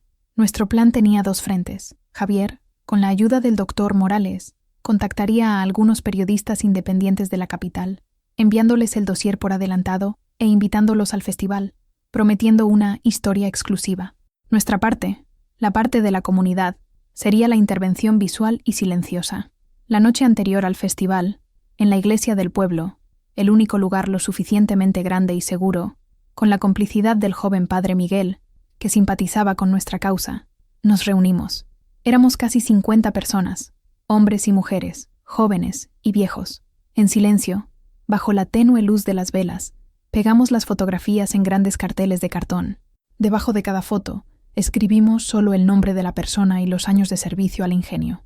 Mateo Morales, 45 años. Alfonso Castillo, 52 años. Jorge Rojas, 48 años. No había palabras de acusación, solo los rostros y los años. La yuxtaposición de aquellas imágenes de vidas dedicadas con la realidad de nuestra situación era nuestra declaración. Cuando terminamos, miré a mi alrededor. La iglesia estaba forrada con los rostros de la historia de la esperanza. Era un ejército de fantasmas silenciosos, pidiendo justicia. Sentí un escalofrío. Mañana, el silencio de décadas sería finalmente roto, y el escenario de don Ricardo se convertiría en el nuestro. El día del Festival de la Caña amaneció caluroso y bochornoso, el cielo de un azul pálido y sin nubes. Una tensión eléctrica flotaba sobre la esperanza, mezclada con el olor a maíz asado y azúcar caramelizado que venía de los puestos alineados en la plaza principal. La gente se vestía con sus mejores ropas, pero sus sonrisas parecían forzadas, sus ojos, ansiosos. Todos sabían que algo diferente estaba por suceder. Don Ricardo estaba en su apogeo. Circulaba por la plaza, vistiendo una impecable guayabera blanca, estrechando manos, abrazando a niños, posando para fotos. Era el rey en su castillo, distribuyendo benevolencia. Lo observé desde lejos, sentada en un banco cerca del kiosco, el corazón latiendo fuerte contra mis costillas. Nuestras tropas, las familias con los carteles, estaban dispersas entre la multitud, esperando la señal. La señal sería la tercera campanada de la iglesia, a las 5 de la tarde, exactamente cuando don Ricardo estuviera en medio de su discurso anual. El padre Miguel, nuestro aliado, se encargaría de ello. Javier estaba cerca del escenario, disfrazado de asistente de uno de los fotógrafos, un contacto del doctor Morales. Me hizo un breve gesto con la cabeza, confirmando que los periodistas de la capital habían llegado y estaban posicionados. Todo estaba listo. Las horas se arrastraron. Vi a Sofía, pálida pero resuelta, sosteniendo un cartel con la foto de su padre. Vi a Elena a su lado, con una foto de su suegro. Vi a Pedro y a los otros hombres del depósito, con sus rostros serios, sosteniendo las imágenes de sus padres y hermanos. Éramos una multitud de historias, esperando el momento de revelarnos. A las 5:05, don Ricardo subió al escenario, recibido por un aplauso programado. Se acercó al micrófono, sonriendo, y comenzó su discurso. Mis amigos, mi familia de la esperanza, qué alegría estar aquí hoy, celebrando otro año de trabajo duro, de tradición, de progreso. Su voz, amplificada por los altavoces, resonaba en la plaza. Hablaba de lealtad, de comunidad, de cómo el Ingenio San Juan no era solo una empresa, sino el corazón palpitante de nuestro pueblo. Cada palabra era un cuchillo retorciéndose en mi herida. Miraba hacia la torre de la iglesia, esperando. Su discurso continuó. Habló de las inversiones en nuevas máquinas, de la calidad de nuestro azúcar, reconocido en todo el país. Y nada de esto sería posible sin ustedes, los trabajadores más dedicados y leales que un hombre podría desear. Somos una gran familia, unida por un propósito común. Y entonces, la campana sonó. 1, 2. A la tercera campanada, comenzó un movimiento silencioso y coordinado. Desde el frente de la multitud, desde el medio, desde los lados, la gente comenzó a levantar sus carteles. Decenas de ellos, y luego cientos, en silencio. Nadie gritó, nadie dijo una palabra. Simplemente levantamos las fotos de nuestros muertos, de nuestros padres, de nuestros esposos. El mar de rostros sonrientes en la plaza fue reemplazado por un bosque de retratos en blanco y negro. Don Ricardo dejó de hablar. La confusión en su rostro fue visible. Miró aquella manifestación silenciosa, sin entender. Los políticos en el escenario a su lado comenzaron a cuchichear. Los flashes de las cámaras de los periodistas de la capital comenzaron a disparar frenéticamente. Y entonces, lentamente, como una ola, le dimos la espalda al escenario. Todos nosotros, al unísono, una protesta silenciosa y devastadora. No le dimos la satisfacción de una confrontación. Simplemente le negamos nuestra atención, nuestra validación. Le mostramos los rostros de aquellos a quienes había explotado y luego le dimos la espalda. El silencio en la plaza era absoluto, más fuerte que cualquier grito de protesta. Don Ricardo se quedó allí, en el escenario, con el micrófono en la mano, la sonrisa congelada en el rostro, hablando a una multitud de nucas y hombros. Su voz falló. Intentó continuar, pero las palabras murieron en su garganta. No me giré, pero sentí el poder de ese momento. el poder de nuestro silencio colectivo, el poder de cientos de personas diciendo, sin una sola palabra, no más. Su escenario se había convertido en su propia isla de humillación, y nosotros, su gente, habíamos finalmente encontrado nuestra voz, y era el silencio. La plaza permaneció en silencio por un tiempo que pareció una eternidad. El discurso de don Ricardo murió, reemplazado por un murmullo avergonzado de sus invitados en el escenario. La música festiva que debía comenzar fue sabiamente olvidada por el operador de sonido. Los únicos sonidos eran los clics de las cámaras de los periodistas y el susurro del viento en los carteles. Finalmente, la gente comenzó a dispersarse, todavía en silencio, abandonando la plaza. No hubo carreras, no hubo pánico. Fue una retirada ordenada y digna. Las familias caminaban juntas, los carteles aún en alto, como estandartes de un ejército victorioso. Permanecí en mi banco, observando la escena. Vi a don Ricardo bajar del escenario, el rostro una máscara de furia controlada. Sus ojos recorrieron la multitud que se alejaba, buscando un líder, un culpable. Por un instante, sus ojos se encontraron con los míos. No desvié la mirada. La mantuve fija en la suya, y por primera vez, no vi a un patrón todopoderoso. Vi a un hombre que acababa de perder el control de su narrativa, un rey cuyo castillo de naipes comenzaba a desmoronarse. Él desvió la mirada primero. Javier vino a mi encuentro, con los ojos brillantes de adrenalina y orgullo. Abuela, fue increíble. Fue más poderoso que cualquier discurso. Los periodistas están locos. Están entrevistando a la gente. Quieren saber las historias detrás de las fotos. Nos fuimos a casa, que rápidamente se convirtió en el cuartel general no oficial del movimiento. La gente venía en grupos, trayendo comida, compartiendo historias. Había una atmósfera de euforia y miedo. Habíamos ganado la batalla del día, pero todos sabían que la guerra apenas comenzaba. ¿Cuál es el próximo paso?, preguntó Pedro, el hombre del depósito, su voz grave resonando en mi pequeña sala. Ahora, esperamos su reacción, dijo Javier, y nos preparamos para ella. Nadie debe ir a trabajar mañana. Vamos a hacer una huelga. La protesta silenciosa fue la advertencia.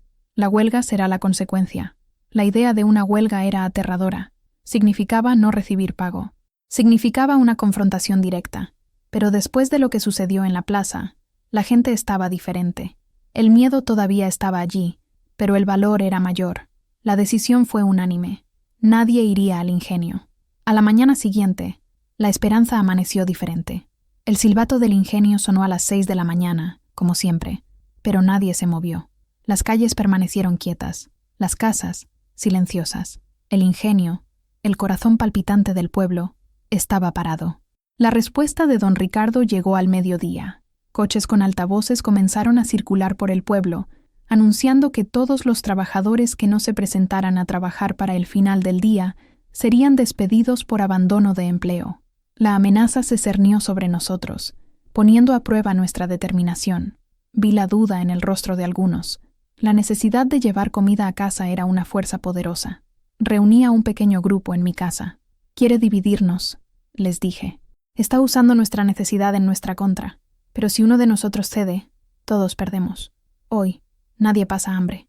Quien tiene un poco más, comparte con quien no tiene. Vamos a ayudarnos. Somos una comunidad. ¿Recuerdan? Fue eso mismo lo que él dijo ayer. Y la comunidad respondió. Ollas de sopa fueron compartidas. Panes fueron divididos. Las mujeres organizaron una cocina comunitaria en el patio de la iglesia, usando los víveres que cada familia pudo donar. Nos sostuvimos unos a otros. Al final de la tarde, llegó la segunda respuesta de don Ricardo. Esta vez fue personal.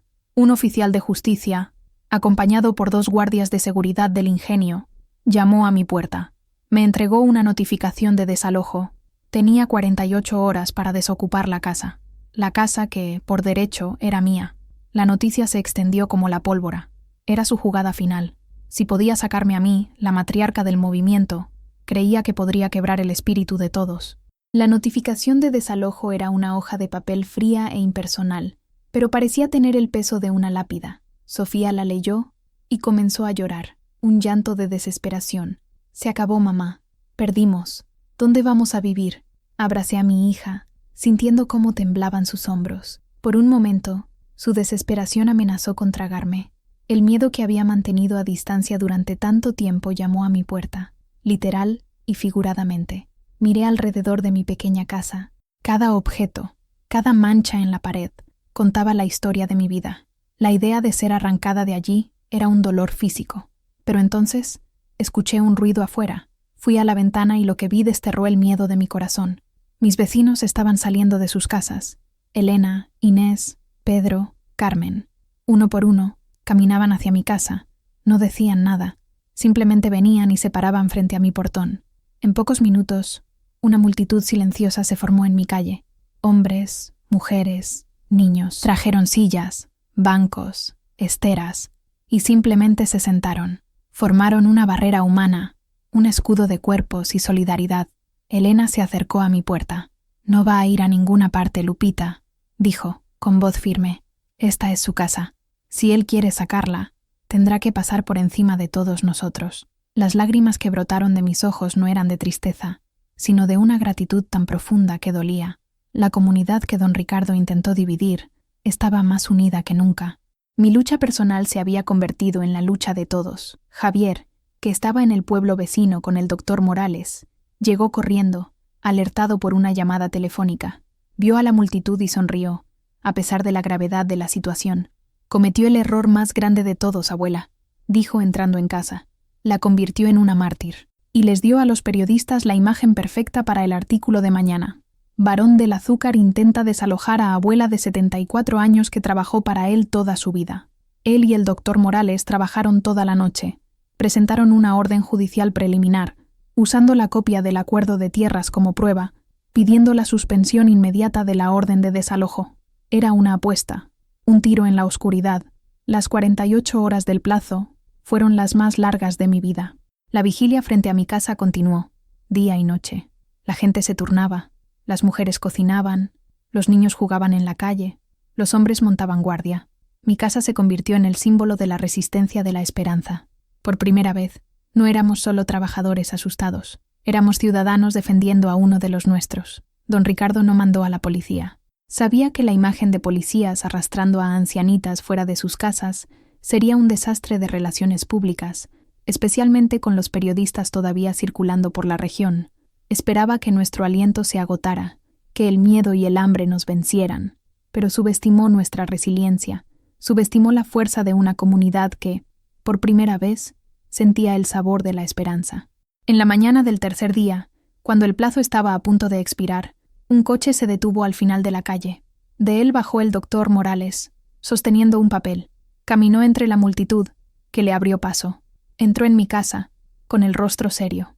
«Lo conseguimos», dijo, la voz cansada pero triunfante. El juez concedió la orden. La orden de desalojo está suspendida hasta que se juzgue la cuestión de la propiedad. Un grito de alegría estalló afuera cuando Javier dio la noticia a la multitud. La gente se abrazaba, lloraba, reía. Fue una victoria pequeña, temporal, pero para nosotros pareció inmensa.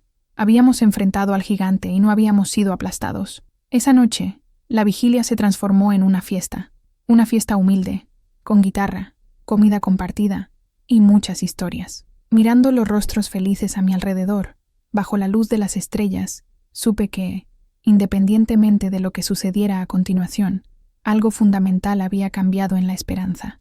Habíamos redescubierto algo que la familia Villalobos intentó hacernos olvidar por generaciones. Nuestra fuerza no venía del ingenio, venía de nosotros mismos. La orden judicial fue un jarro de agua fría para los planes de don Ricardo, pero no era hombre de darse por vencido. La huelga ya duraba casi una semana. El ingenio estaba silencioso, las chimeneas, frías. Estaba perdiendo dinero y, peor aún, estaba perdiendo prestigio. Su siguiente táctica fue la de la negociación. Envió a un mensajero, su gerente de recursos humanos, para invitarnos a una reunión. La invitación estaba dirigida a una comisión de representantes de los trabajadores. Era la primera vez que nos reconocía como un grupo organizado. La elección de la comisión fue un proceso natural. Yo, como símbolo del movimiento. Pedro, representando a los hombres del trabajo pesado. Elena, representando a las mujeres más jóvenes y a las madres. Y, por supuesto, Javier y el doctor Morales, como nuestros asesores legales. La reunión se fijó en la oficina del sindicato, en territorio neutral, en el pueblo vecino. Cuando entramos en la sala, don Ricardo ya estaba allí, sentado a la cabecera de la mesa. No era la misma sala fría e intimidante de su oficina particular, pero intentaba recrear la misma atmósfera de poder. Su rostro estaba impasible, pero podía ver la tensión en su mandíbula. No nos saludó. Solo hizo un gesto para que nos sentáramos. «Vamos a ser directos», comenzó con voz cortante. «Esta payasada ya ha ido demasiado lejos. Se están perjudicando a ustedes mismos, a sus familias, al futuro de este pueblo. Estoy preparado para ofrecer un acuerdo». Su acuerdo era una ofensa. Un pequeño reajuste salarial, muy por debajo de la inflación.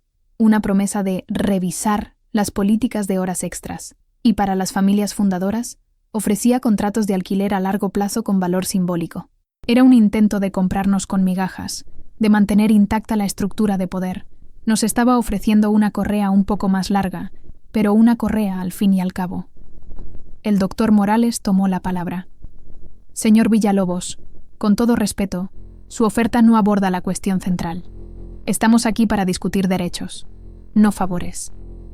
Derechos laborales no pagados, condiciones de trabajo inseguras y, lo más importante, la propiedad de las tierras que, por contrato, pertenecen a estas familias».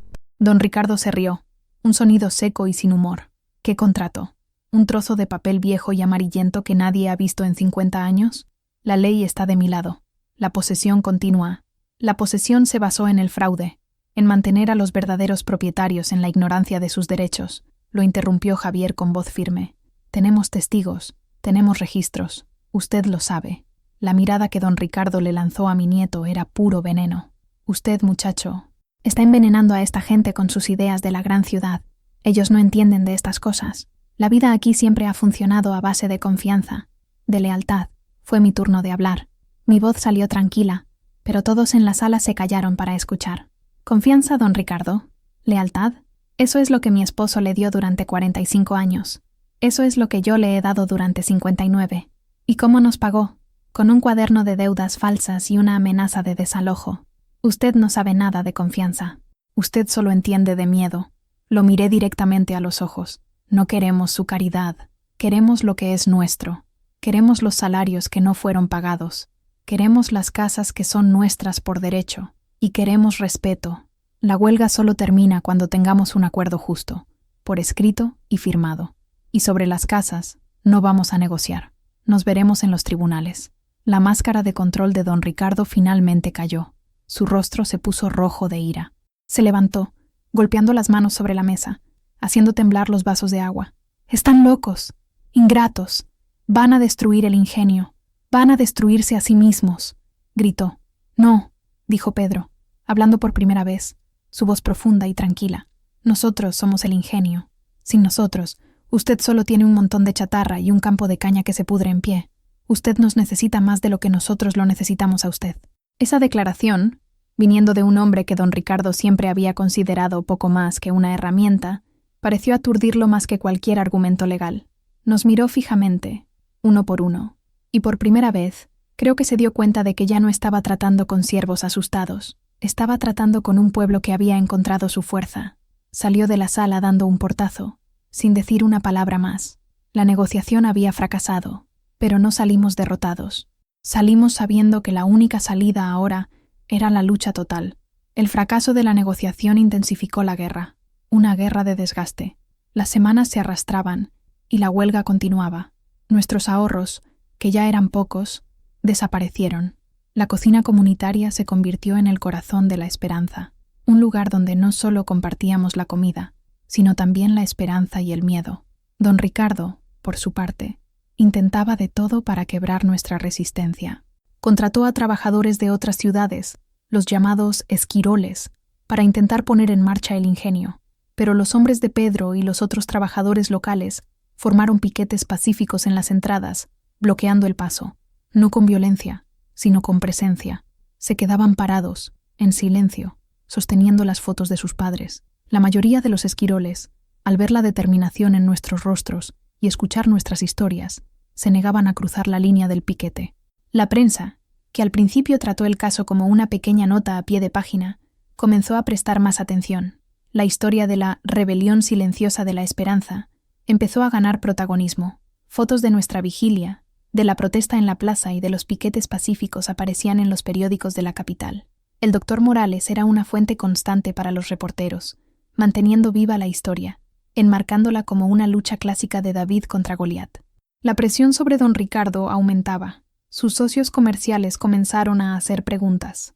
El gobierno estatal, sintiendo el calor de la opinión pública, envió mediadores, pero él se negaba a ceder. Su orgullo era tan grande como su fortuna. Dentro de nuestra comunidad, la unión era nuestra mayor fuerza, pero también nuestra mayor fragilidad. El desgaste era real. Vi a padres de familia con los ojos hundidos por la preocupación, a madres diluyendo la leche de los niños. Hubo momentos de duda, de desesperación. En una noche particularmente difícil, un pequeño grupo vino a hablar conmigo. «Lupita, ¿hasta cuándo vamos a aguantar?», preguntó un hombre. «Mis hijos llevan un mes comiendo frijoles y arroz. Necesito trabajar». Me senté con ellos en mi patio, bajo el cielo estrellado. No ofrecí falsas promesas. «No lo sé», admití, y el silencio que siguió fue pesado. «No sé cuánto tiempo va a durar, pero sé una cosa. Si volvemos ahora, con las manos vacías, todo lo que hemos pasado habrá sido en vano, y nuestros hijos y nietos vivirán bajo el mismo miedo que vivimos nosotros. Lo que estamos haciendo no es solo por nosotros, es por ellos. Estamos plantando un árbol que quizás no nos dé sombra, pero que dará frutos para ellos». Hablé del cuaderno de Mateo, de la dignidad que nos fue negada. Hablé del futuro, y vi la determinación volver a sus ojos. No se fueron felices, pero se fueron con el propósito renovado. Mientras la batalla pública se desarrollaba, Javier y el doctor Morales libraban una guerra silenciosa en los tribunales. El proceso por la posesión de las tierras avanzaba lentamente, atascado en burocracia y maniobras dilatorias de los abogados de Villalobos. La pieza que cambió el juego, sin embargo, vino de nuevo de donde menos esperábamos. Isabel, la sobrina de Carmen, la limpiadora de la casa grande. Carmen me buscó una noche, con el rostro cubierto por un rebozo, pareciendo un fantasma. Estaba aterrorizada. «Lupita». Isabel escuchó algo. Don Ricardo estaba al teléfono, gritándole a alguien. Hablaba de quemar los libros, de hacer que los problemas de papel desaparecieran. «Va a destruir las pruebas, Lupita. Va a destruir los libros de contabilidad y los contratos originales». El pánico me golpeó como un puñetazo. Sin esas pruebas, nuestro caso penal moriría. Nuestro caso sobre las tierras se debilitaría. Todo por lo que luchábamos estaba en riesgo de convertirse en humo. La noticia de que don Ricardo planeaba destruir las pruebas nos puso en una carrera contra el tiempo. No podíamos ir a la policía local. Sabíamos que lo alertarían. Necesitábamos una acción oficial, venida de fuera, y la necesitábamos rápido. El doctor Morales pasó la noche entera al teléfono con sus contactos en la capital. Habló con fiscales, con agencias federales, con cualquiera que pudiera escuchar. El problema era el mismo de siempre. Necesitábamos una prueba concreta para justificar una orden de registro. La palabra de una limpiadora asustada, que no quería identificarse, no era suficiente. La solución, irónica y peligrosa, tendría que venir de dentro de la fortaleza enemiga. Me reuní con Carmen, y con mucho cuidado, le pregunté si Isabel estaría dispuesta a ayudarnos. La respuesta inicial fue un no categórico. Estaba aterrorizada, y con razón. Si la atrapan, no solo perderá el trabajo, sino que don Ricardo podría hacerle algo mucho peor a ella y a su familia, dijo Carmen llorando. Pasé horas conversando con ella. No la presioné, solo le expliqué lo que estaba en juego. Hablé del futuro de su hijo, de la oportunidad de que creciera en un pueblo donde no tendría que bajar la cabeza ante nadie.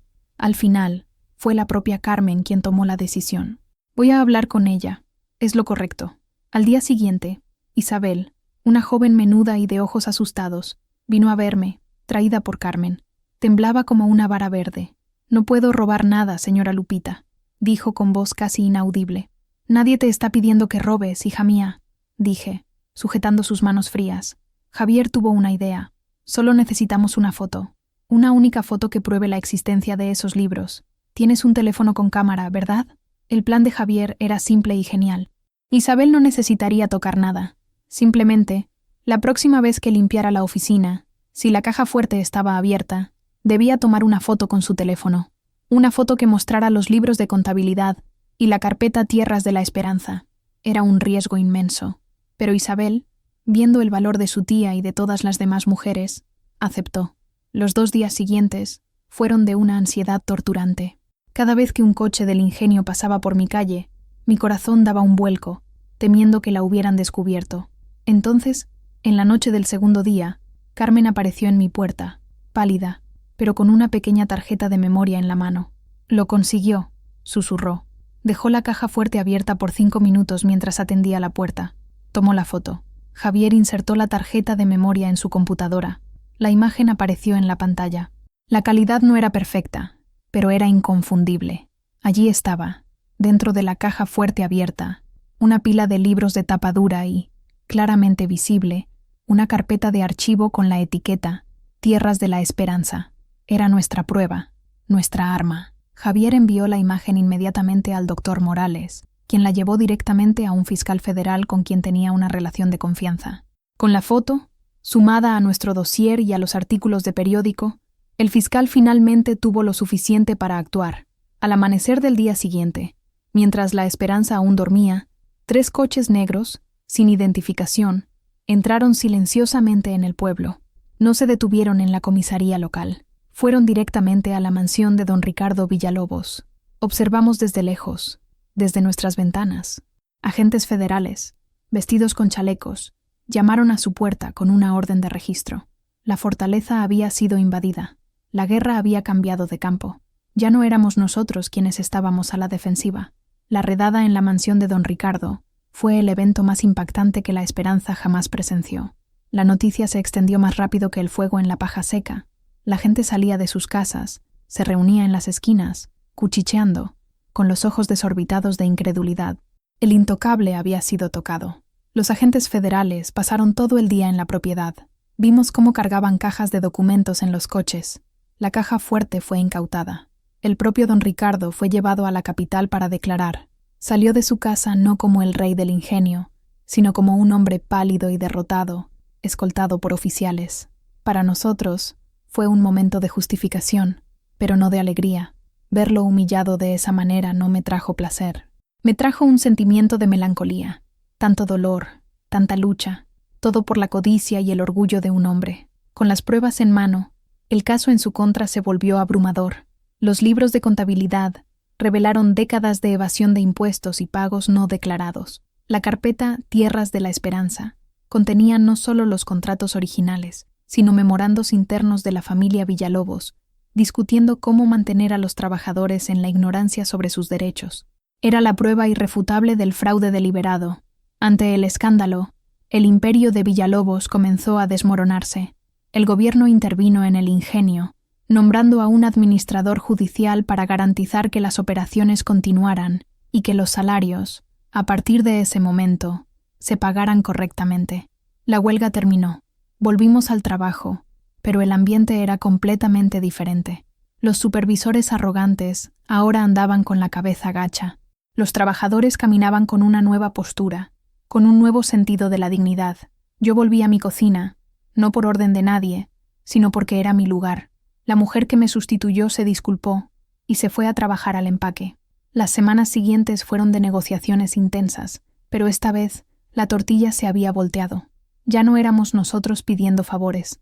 Eran los abogados de la familia Villalobos, intentando desesperadamente llegar a un acuerdo para mitigar la sentencia penal de don Ricardo. El acuerdo final fue histórico.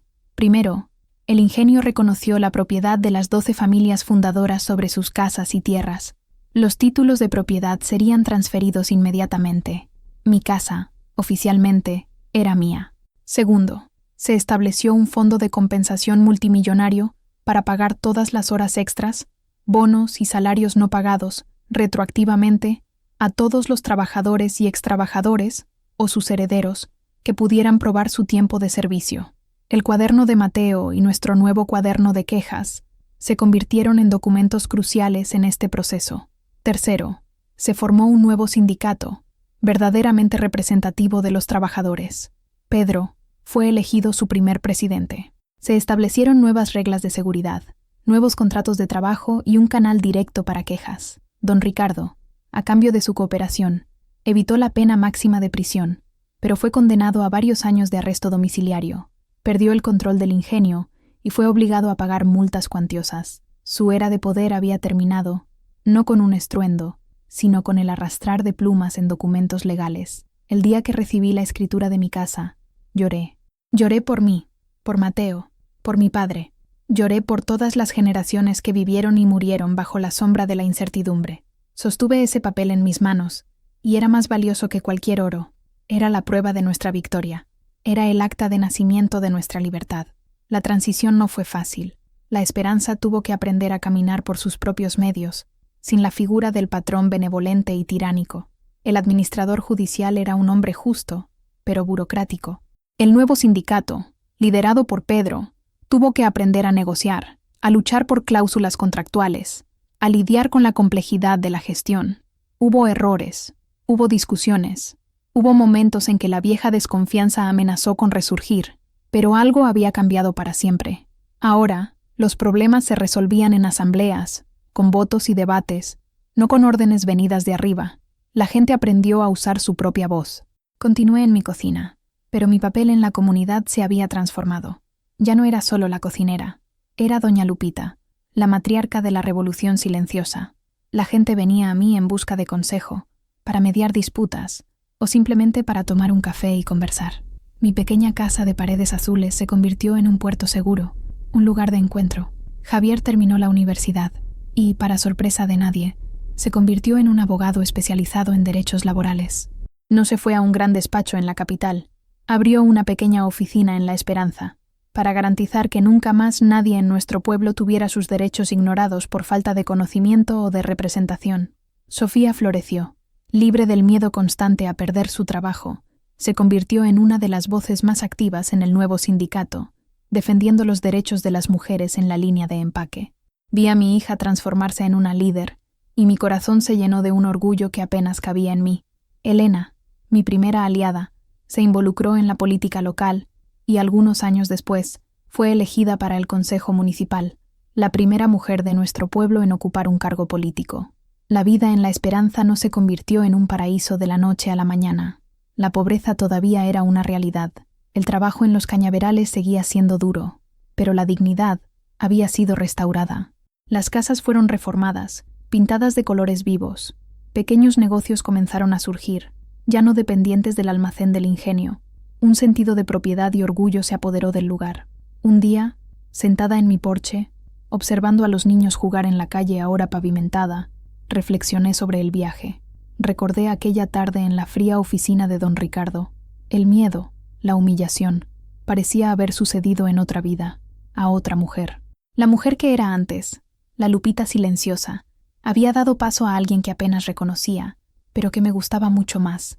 Descubrí que el valor no es la ausencia de miedo, es la decisión de actuar a pesar de él.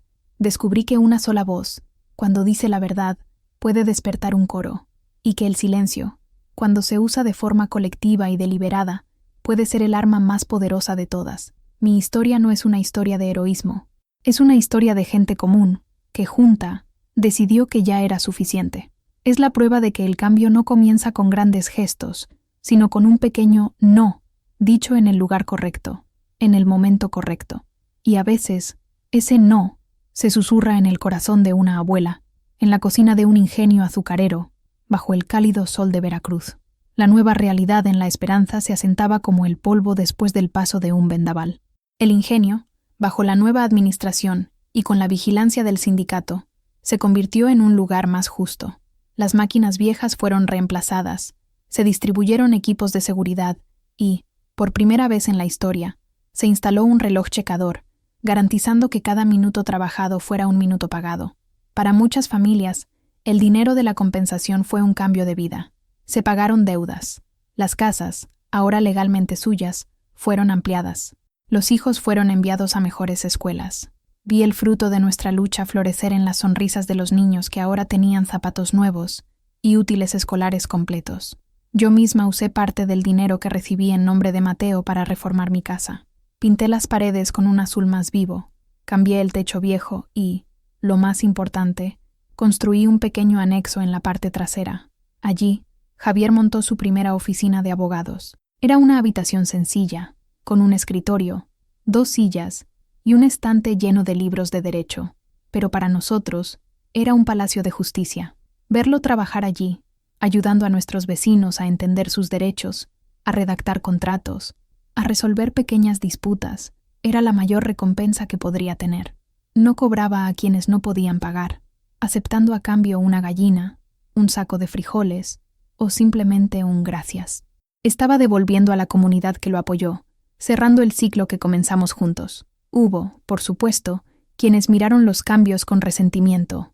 Algunos de los antiguos gerentes, leales a Villalobos, renunciaron, incapaces de adaptarse a una realidad donde ya no podían dar órdenes sin ser cuestionados. Esparcían rumores de que el ingenio iría a la quiebra, que habíamos matado a la gallina de los huevos de oro.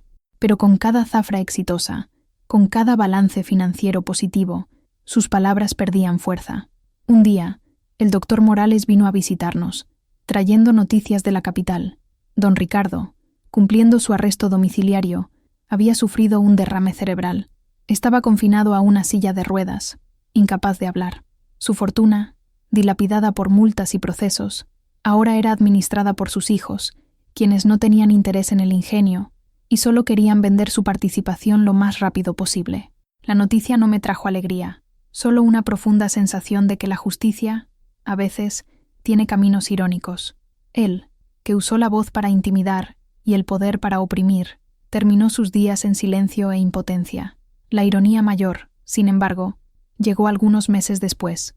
Una cooperativa, formada por los propios trabajadores de La Esperanza, con la ayuda de un préstamo del gobierno y la asesoría jurídica de Javier, hizo una oferta para comprar la participación de la familia Villalobos en el ingenio.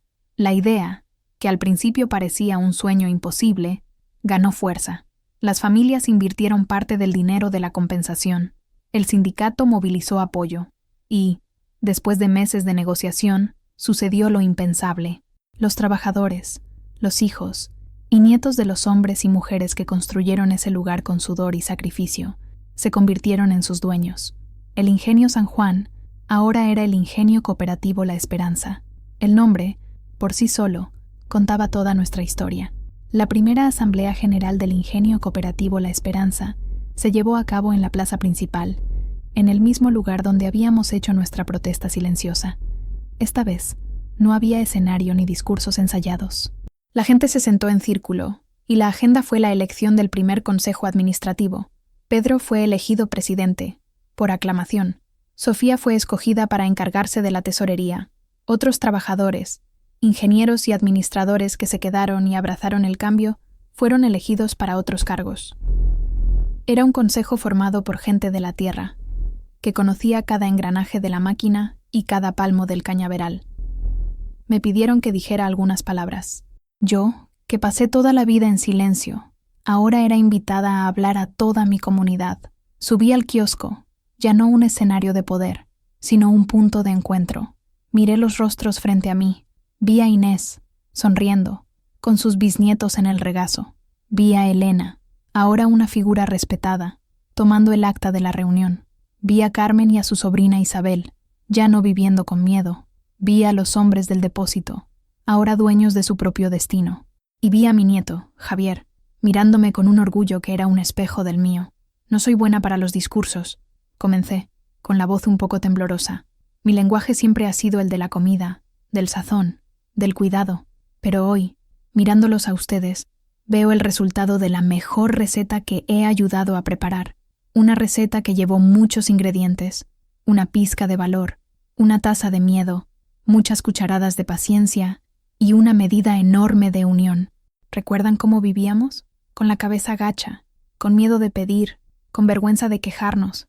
Creíamos que lo poco que teníamos era un favor, y no un derecho, pero aprendimos juntos que la dignidad no se pide, se conquista. Aprendimos que la justicia puede tardar, pero si la buscamos con persistencia, llega. Este ingenio, continué, señalando las chimeneas ahora silenciosas, esperando el inicio de la próxima zafra, ya no es un símbolo de opresión, ahora es nuestro. Cada tornillo, cada ladrillo, cada caña, es nuestro legado y nuestra responsabilidad. Vamos a cuidarlo, vamos a hacerlo prosperar, no por la codicia de un hombre, sino por el bienestar de todas nuestras familias. Y nunca se olviden de dónde venimos. Nunca se olviden de las fotos que levantamos en esta plaza. Nunca se olviden del valor de su trabajo. Y sobre todo, Nunca más permitan que el silencio del miedo sea más fuerte que la voz de su conciencia. Cuando bajé del kiosco, la plaza estalló en aplausos, no para mí, sino para todos nosotros. Era la celebración de nuestro viaje, de nuestro renacimiento. En ese momento, yo no era Guadalupe Morales, la abuela, yo era la esperanza, personificada. Los años que siguieron fueron de trabajo duro, pero de una dulzura que nunca habíamos conocido. El ingenio, bajo nuestra gestión, prosperó. Implementamos prácticas de cultivo más sostenibles, mejoramos las condiciones de trabajo y, lo más importante, dividimos las ganancias de forma justa. Una parte de las ganancias siempre se reinvertía en la comunidad. Construimos una guardería para las madres trabajadoras, reformamos la escuela, creamos un fondo de becas para que más jóvenes como Javier pudieran ir a la universidad. La esperanza dejó de ser solo un apéndice del ingenio y se convirtió en un pueblo pequeño y vibrante, con vida propia. Continué en mi cocina hasta los 80 años, cuando mis piernas comenzaron a quejarse. Le pasé mi puesto a Elena, quien, además de concejal, nunca abandonó su amor por la cocina. Me jubilé, pero no me detuve. Mi casa siguió siendo un punto de encuentro. Cuidaba mi jardín, contaba historias a los niños y hacía el mejor café de olla de la región. A veces, tomaba la vieja caja de jacarandá de Mateo, miraba su cuaderno, el documento de la tierra, y sonreía. Él no vivió para ver el cambio, pero fue su meticulosidad, su protesta silenciosa en las páginas de un cuaderno, lo que plantó la primera semilla. El clímax de mi viaje no fue la confrontación en la plaza o la victoria en el tribunal, fue un momento tranquilo. Años después, estaba sentada en mi porche, y una niña, nieta de Pedro, corrió hacia mí con un libro de la escuela. «Mire, doña Lupita», dijo animada, señalando una página. «Es usted. En el libro de historia local, que los niños ahora estudiaban en la escuela, había un pequeño capítulo llamado La Revolución Silenciosa de la Esperanza. Había una foto de nuestra protesta en la plaza, el bosque de carteles levantados, y había una pequeña foto mía, sonriendo, con la leyenda Guadalupe Lupita Morales, la cocinera que ayudó a un pueblo a encontrar su voz». En ese momento, viendo mi historia contada a una nueva generación, una generación que nacía libre del miedo que definió la mía, sentí que todo había valido la pena. La humillación, la lucha, las noches sin dormir, todo. La verdadera victoria no era tener la casa o el dinero, era haber cambiado la historia, era saber que los niños de la esperanza crecerían creyendo que sus voces importaban. La vida siguió su curso, como el río que corre junto a los cañaverales. Las estaciones cambiaron. Las zafras vinieron y se fueron. Vi a mis nietos crecer y tener sus propios hijos. Mi casa, antes un refugio para dos, ahora se llenaba con la risa de bisnietos los fines de semana. El ingenio cooperativo, la esperanza, se convirtió en un modelo para otras comunidades de la región. Delegaciones de otros pueblos venían a aprender de nosotros, a escuchar nuestra historia, a entender cómo lo habíamos logrado. Javier, siempre generoso con su tiempo, compartía nuestro modelo jurídico, ayudando a otros a luchar por sus derechos. La resolución de nuestra historia no fue un final de cuento de hadas donde todos vivieron felices para siempre. La vida continuó teniendo sus desafíos. Hubo malas cosechas, caídas en el precio del azúcar, disputas internas en la cooperativa, pero la diferencia era cómo los enfrentábamos. Afrontábamos los problemas de frente, como socios, como una comunidad. El miedo ya no era nuestro consejero. Envejecí. Mi cabello, antes canoso, se volvió blanco como el azúcar. Mis pasos, más lentos. Pero mis ojos, decían, seguían con la misma chispa. La chispa que se encendió aquella tarde, en la fría oficina de don Ricardo. La historia se convirtió en una leyenda local, contada y recontada. A veces, la escuchaba de una forma adornada, casi mítica, pero siempre me aseguraba de recordar a la gente la verdad simple. No fueron héroes los que hicieron el cambio. Fueron personas comunes, con miedo, pero que decidieron, juntas, que merecían más. La vieja cocina del ingenio, mi lugar de trabajo durante tantos años, fue transformada en un pequeño museo. Allí, protegido por un cristal, está el cuaderno de Mateo. A su lado, una copia del acuerdo de tierras.